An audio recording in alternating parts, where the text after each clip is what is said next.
Do you love chocolate but worry about sugar? Today, we're making a healthy and delicious chocolate in just 1 minute.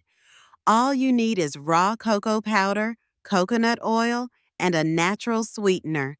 Mix the cocoa powder with melted coconut oil until smooth. Pour the mixture into molds or a lined tray. Refrigerate for 15-20 minutes until it's completely set. Now, enjoy your guilt-free chocolate, perfect for a light snack or a healthy treat.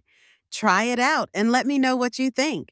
Don't forget to like and subscribe for more quick health recipes.